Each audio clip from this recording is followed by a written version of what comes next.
When agapanthus have finished flowering, don't neglect them. Don't just push them to one side on the basis that they've done their stuff and they're tough and they don't need any more attention. The important thing is to nourish these new shoots here that are coming up, and those will bear the flowers, by watering them and feeding them.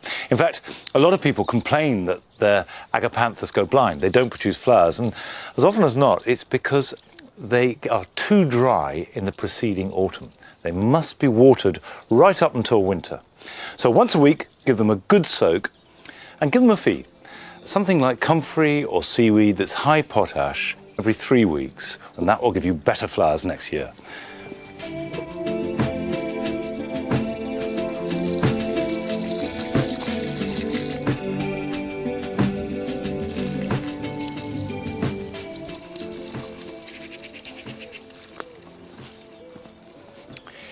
It has been a very, very dry spell. It's been dry really since last winter, but particularly this summer, and the ground here at Longmeadow is like dust.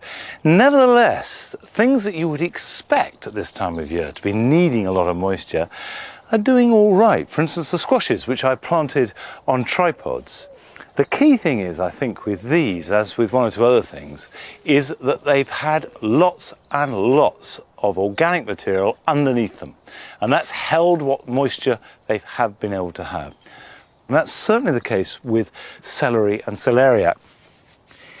Water it hasn't had, but compost it's had by the barrow load. I think I put 3 or 4 barrow loads onto this bed before planting these out, and it's repaid because they're healthy. They're looking good and they're tasting good. Celery we've been eating the last few weeks. In fact, if I cut one, you can see that they're hearting up quite nicely. There we are. Now this is a self-blanching variety, which is called Daybreak. Self-blanching celery doesn't need to be buried. It's planted on the surface of the soil in blocks, and each one will shield the light from its neighbour. And around the edge, the hedge acts as a barrier to light, and that keeps them nice and sweet. And that will be finished within a month or so. It's not particularly hardy. A sharp frost will reduce it to rags, but celeriac is hardier. And it's delicious. I love celeriac. It's got that celery taste, it's earthy, it's rooty. You can mash it, you can puree it, you can mix it with potato, you can roast it, you can have it with stews. Makes a fabulous soup. A really, really good vegetable. And if I dig one up now,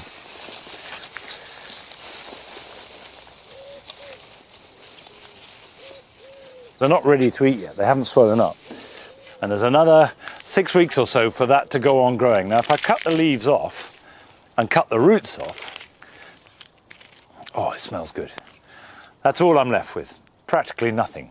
So we've got to swell that out, which means I need to water. Water a lot. And the more you can get water in, and that lovely rich soil and the compost I've put in will hold the water and they'll swell out. Absolute heaven. Now, one of the ways of helping them to grow is to strip the leaves off gradually over the next month. So if we leave just enough to keep the plant healthy, but let light and air in and also space so the water can get to the soil where the roots will take it up and then it will swell up. Now, I'll repeat this process in a couple of weeks' time. If we left a mass of foliage, we'd find that the resulting celeriac would be smaller. By the time we come to harvest them, there'll just be a little tussock of leaf sticking out the top, the last traces of it.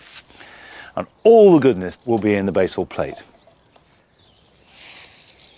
Now I'll take these to the compost heap, and that's a good little job done.